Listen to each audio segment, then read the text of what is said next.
In today's tutorial, I'm going to be showing you how to paint this awesome dungeon terrain with only dry brushing and one dry brush.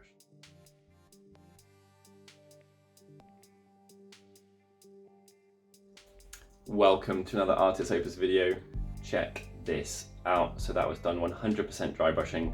Absolutely fantastic final result. I am super impressed with the quality of this terrain. We will link it down below. It is being made by Dungeons and Lasers. They've done a couple of successful Kickstarters before. This is the revised version of their terrain.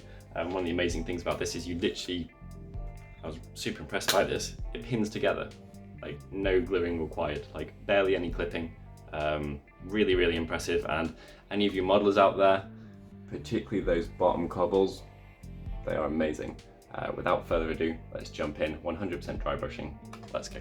All right, so I'm sat down here with the Dungeons and Lasers upcoming Kickstarter terrain. This is pretty impressive, really. Honestly, the quality of these is fantastic, and they're going to dry brush an absolute treat. Not only that, but I'm going to pop on a time lapse and kind of show you the process of popping this together.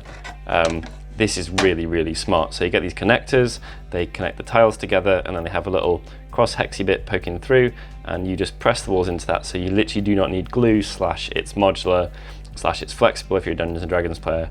But I am super impressed with this, and the texture on them is just straight up gorgeous. Washing, dry brushing, pigments, all of those are gonna really go down a treat. So without further ado, let me pop some together, see how it's going to look, then we'll pull them apart and we'll get them painted.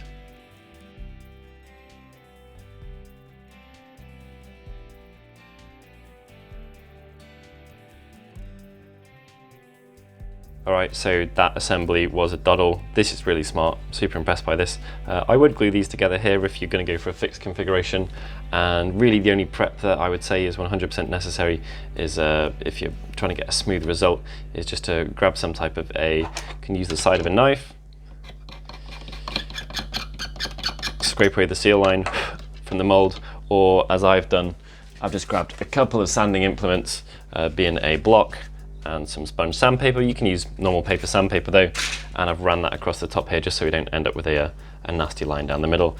But aside from that, it is amazing. I cannot wait to get these crisp edges. I'm going to be pulling it apart for the purposes of painting.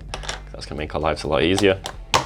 So if I was going to glue it, which I would do if it was mine, I glue it after I've done the painting. We just got to make sure that all of our paints match across it. So when I paint it, I'll be painting this side, and this side, and putting them together frequently just to make sure that everything matches up. Right, let's crack on. Okay, so we're going to choose a kind of cool blue-grey scheme for our dungeon tiles. This is going to go all over, but the effect that I'm going to aim for is to have things brighter towards the top, so it's like they're being lit from above. Obviously, dungeons are meant to be indoors, and you could follow a light source if you wanted, like a doorway or something like that, but I'm choosing to go from above. So the first colour is Games Workshop's Dark Reaper, and we're doing a pretty heavy coat of this, and the aim is essentially to get it absolutely everywhere apart from the very recesses, but it's fine if you get them in the recesses a little. This is just going to give us a foundation, and we'll be getting it all over the tiles. So big brush, I'm using a extra large, and I will be for all of this tutorial.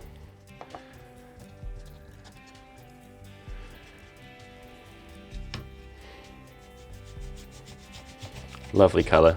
So I'm going to coat the entire thing, and then we'll come back for the next step. Okay, so we're following up our Dark Reaper with some Thunderhawk Blue, and the idea is that basically with each step we will use a little bit less paint, and just by merit of doing texture paint and dry brushing, we'll pick out less each time. So we want a little bit less paint on our brush and to use slightly less pressure, and then what you should be able to achieve once you've removed a little from the brush is starting to pick out the physical details of these tiles. Now, this might not jump out immediately, but it's important to put down the foundation for when we get through to a much lighter greys later.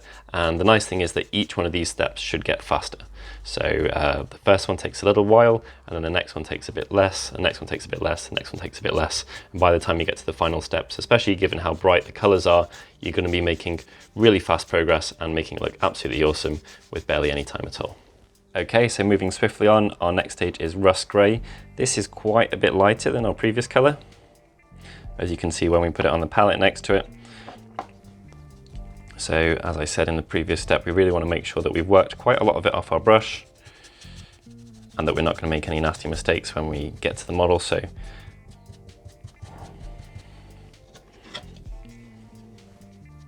looking good.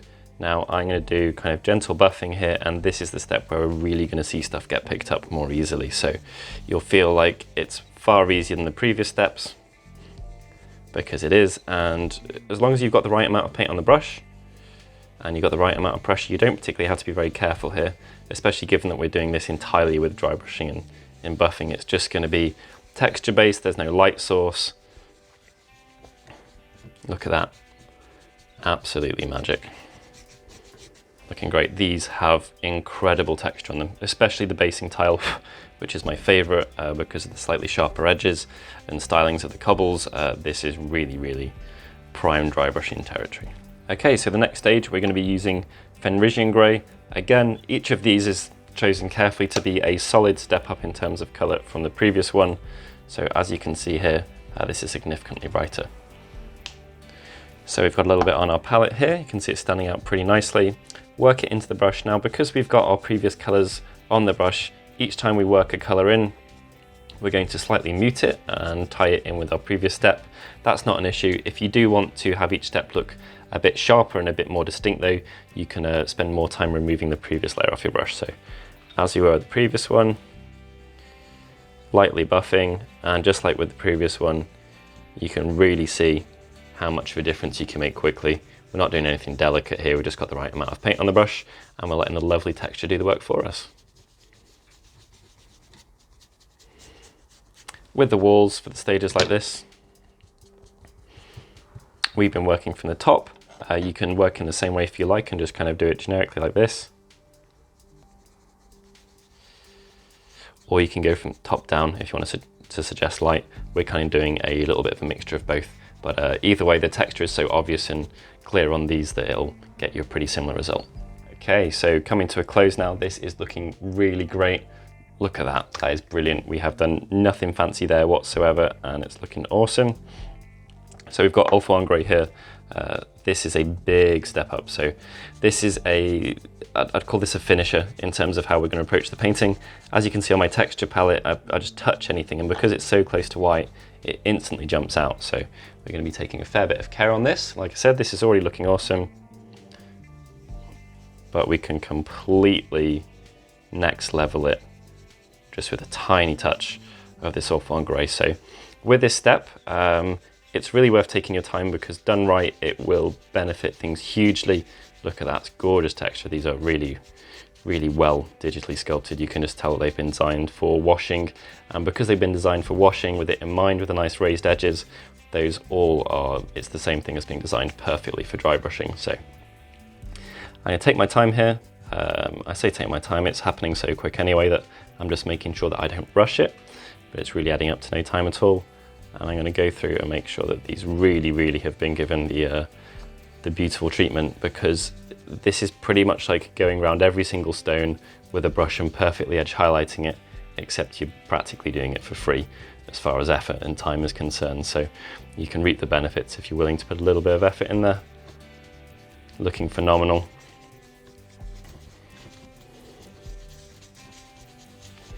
So I'll show you how to approach one of these walls.